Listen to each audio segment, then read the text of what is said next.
Hi guys, and welcome back to another DrAce video, and today we're playing MotoGP 23 and we are trying and testing the limits here in the new BUDDH circuit. The BUDDH International Circuit in India, of course, is a track that I absolutely know nothing about. All I know that's in India, and it's going to be a very challenging track to learn because I'm not learning this with any sort of riding aids enabled, no track guide.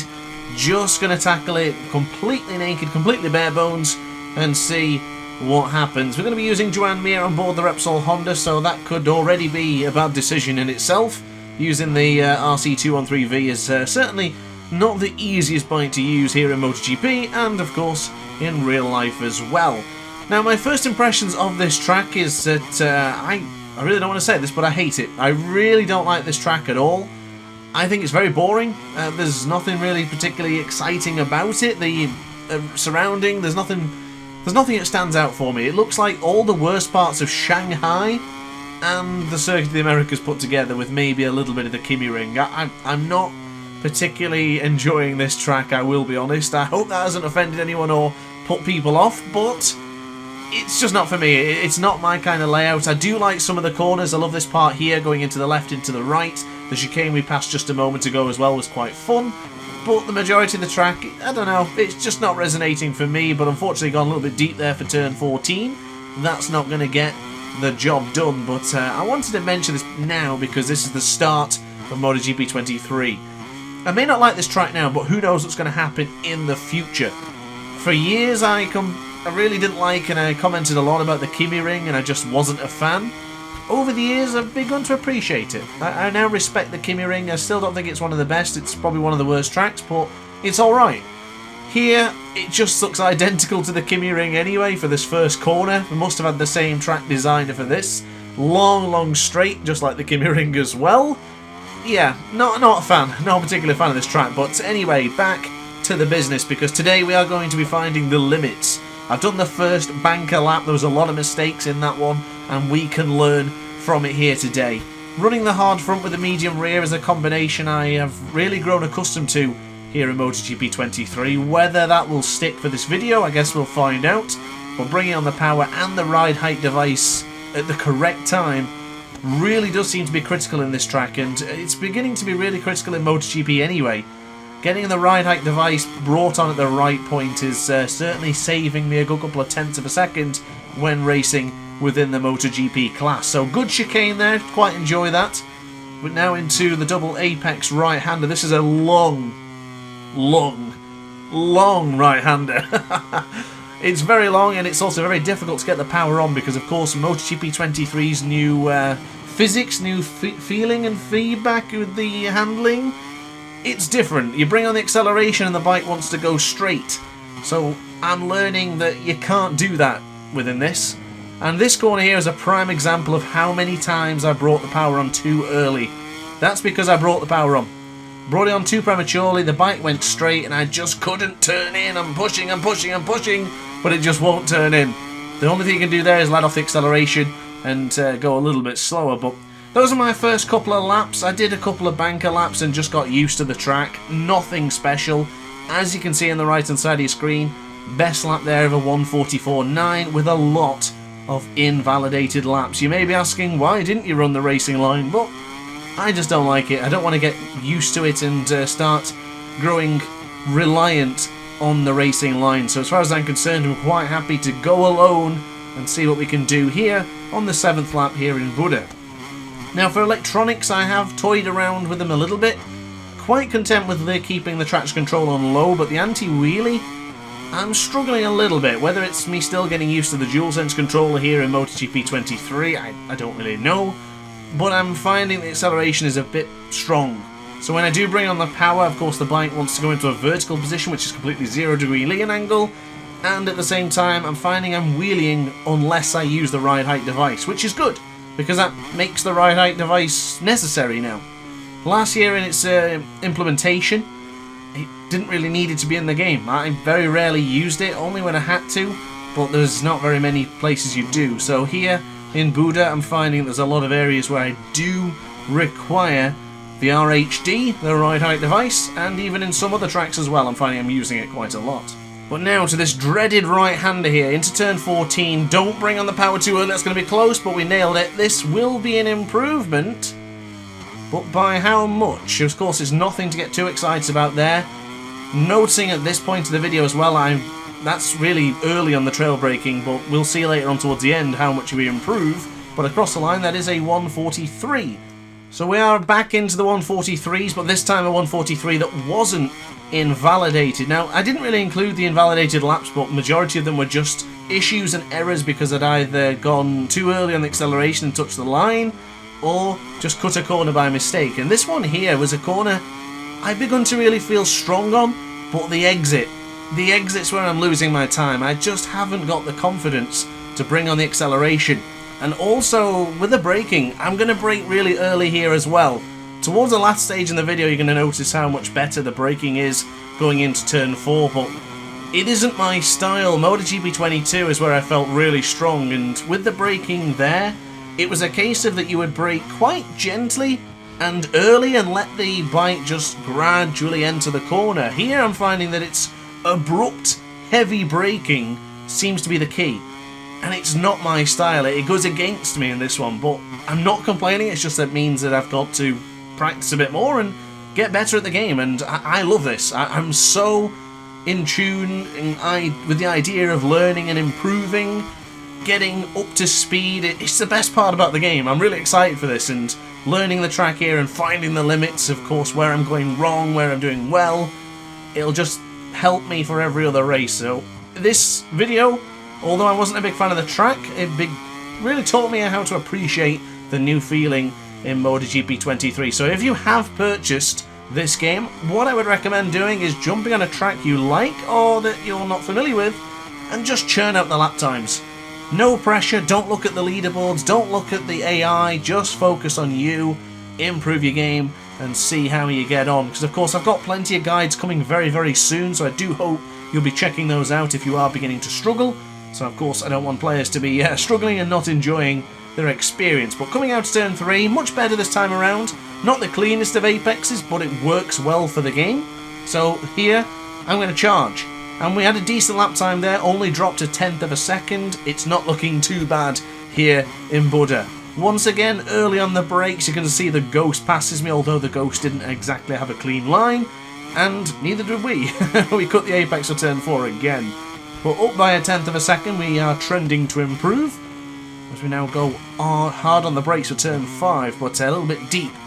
You're going to see towards the end of the video as well the difference in those braking markers. You can trail brake a hell of a lot here in MotoGP 23, and that is something I am not taking advantage of right now.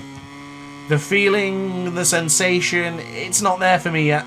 I'm not ready to start slamming on the anchors at the last second and still trail brake into the last second yet. And for goodness sake, I'm using the RC213V. I mean, give me a break. I am using the Honda. Joan Mir can't master it. He can't master it, and neither can I. So we'll see what happens. But into turn 14, I think I neglected to mention earlier that we did change over to the medium front. So far my experience... Oh, too hard on the rear brake there. That's a big issue. Looked like we were trending to possibly go into the high 142s or maybe the low 143s. Across the line, it's actually an improvement. Well, actually it's not. It's a dead heat with a lap we set on lap 7, so pretty good. A deviation of just a 1/10. What the hell's that line? Getting caught on the apex there. But now back into the right hand side. Very tight and too tight. It's not going to work. And as you bring on the power here and add the ride out device, you can't turn in. So the only way to turn at that point is reduce acceleration. It's the only way to get the bike moving in the direction you want it to be. But I mentioned that we did change over to the medium front, and I've got to be honest with you, I cannot use the soft front, and the medium front is a one-hit wonder, maybe a few laps at most. Hard front is where it's much better for me so far, which is surprising because I don't feel like a heavy braker, but the tyres certainly feel the cost. So I've got to look into that and see what I can figure out. Of course, there'll be someone in the comments to tell me that a setup will fix all of my issues and woes. I guess we'll find out, but I haven't used a setup yet in MotoGP 23, and I never used them for the previous games either, so I don't know, will you inspire me to use a setup? I guess we'll find out. Check out some videos coming very soon where we'll dive into the suspension and the other settings as well. So now to the right hand side for turn 13. Trying to line the bike up and braking early here for 14 is required. Not a bad apex, but I think I brought on the power too early there, and it could be another incidence of touching the white line, but you see we managed to skip past it. This is not going to be an improvement, it's going to be a disappointment, and I've got to be honest with you, put me back on the hard option front. Medium front is looking way too warm. So back to our comfort zone, we've got the hard front and the soft rear. I really don't seem to be burning up the rear at any point, or at least I've not noticed. But the hard front and the front tyres, they're getting burnt to death here in my practices and just general use here in MotoGP 23. It's a good entrance going into turn 3. Still a bit tight to the apex. It's probably not going to be a very good line against the AI because I imagine they might make contact with me. And if I'm full lean angle there, that could be a disaster. But there were 3 good laps in that previous run on the medium front, may I add. Medium front was actually not too bad. But can it last the distance and do me a solid for a longer duration of time, where I don't think it is? So using the hard front, let's see what we can produce. I'm trying here, guys, I've got to be honest with you. I need to figure it out. And as you can see, harder pressing of the front brake into the trail braking for that particular corner has saved us a good bit of time. And now with the change direction into turn 8, we have pulled away from the ghost behind. This might be a good lap after all. I'm hoping to call it quits when we get to the 142s. That is the goal of today's video. I'll probably return back here eventually and see if we can beat our time. Just done it similarly with TT Isle of Man 3 recently, which you guys rather enjoyed. Of course, we were returning back to a track and we were 10 seconds quicker by the conclusion of that video. Who knows what we're going to be improving by here in MotoGP 23, but I brought the power on too early. I've done that so many times in today's video. You don't even see half of them. Half of them have been taken out and edited and removed, but there is so many. That same corner is the death of me every time across the line. It would have been an improvement, but nothing to talk about. Nothing to get excited about, nothing to get special. It's just another invalidated lap. So we're skipping ahead again. I did some more invalidated laps, as you can see, the same time in there twice, all within 1/10 of a second. It's coming, but I've got to stop hitting either the rear height device on early or bringing the acceleration early. I cannot stress to you how different it feels. It's a whole new mechanic that I'm just not used to yet. And don't get me wrong, that is not a complaint. I love it. I think it's great.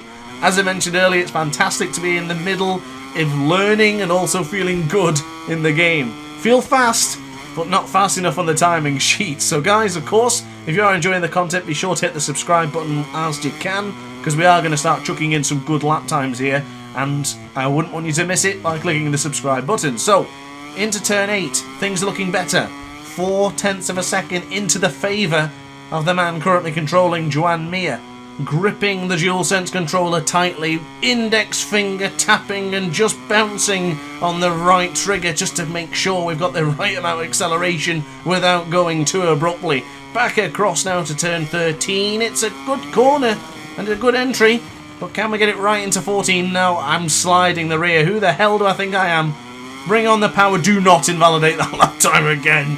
Goodness me, this could be the first 142 for DrAce. Hopefully this will be the first of many. That's a slow acceleration. We're going to lose time. We did touch the apex of the rumble strip as well there, and across. It's a 43.001. Oh, you can't do that to me. 1,000th of a second. Well, if you've been watching DrAce for a while, then you know I cannot rest if I'm that close to the next increment of second. I do not care if it takes me another 50 laps now, but we must get into the 142s at the conclusion of this video. I don't know how many laps it'll take, but I'm here for the long run. That's too deep into turn 3. That's a waste of time, because we're already going to lose 3.5 of a second by being so late into the second corner. I cannot believe I blew that then. That was all because of the apex of the last corner on that previous lap. If we didn't brake so late, we would have had that one, but Speaking about braking late, I can't go any later into turn 4 this time around. And we have closed in on Joan Mir, or the ghost of Joan Mir, exponentially. Hard on the brakes we go then for turn 8. Am I close enough for a lunge on the ghost? Bit deep. Bring on the power a little bit too early there. I could also reduce the power and just bring it on a little bit more gradual, and that would have worked out well. When I say bring on the power as well, I'm talking just a little bit can lift the bike up, but when you go full acceleration, the bike really wants to level up. But 0.4 of a second into the favour. Is this the lap, ladies and gentlemen? I might have overestimated myself here, or excuse me, underestimated myself. I felt like we were going to take a long time for this. Is this the one? Lap 15 out of what, 8 attempts have all been invalidated. That's deep into turn 14. Here we go. Hard on the brakes for the final corner. Please get it right this time. Do not bring on that power too early. Look how late we were this time around. I think it's going to work. Oh, we're going to get into the 142s. That's something to be excited about. Ladies and gentlemen, we did it. Our first 142. Oh, we went down. We went our first 142 here in Buda. God, I hate this track, but my God, I'm glad that's done. 142, ladies and gentlemen. It's not great, but it'll do. Well then, guys, thanks for sticking around for that one. I hope you enjoyed it. It didn't go as planned. I really felt like I was going to adjust to this track quicker. But it's not a problem, because when we come back and do this one after so many hours, we'll see the difference, and I wouldn't mind betting a 141 is in its sights, because of course that wasn't a clean lap. We lost so much time in the first split. We can do better. We can do better, and we will do better next time out. So guys, thank you very much for watching the video. I do hope you enjoyed. I had a lot of fun making this one as always. And of course, if you want to stick around the channel, be sure to hit the subscribe button, hit the like button to let me know you did enjoy it, and I guess that's it from me. So guys, thanks for watching. Consider joining the DrAce pit crew if you want to be part of the team, and I'll see you in the next video. Ciao for now. Oh hi, didn't quite see you there. Good to see you're still here. If this video didn't quite sate your appetite, then why not watch some more DrAce content by clicking the video shown on screen now. Furthermore, if you would like to follow me on social media, you can do so now with the links down in the description. Consider subscribing so you don't miss a single DrAce video.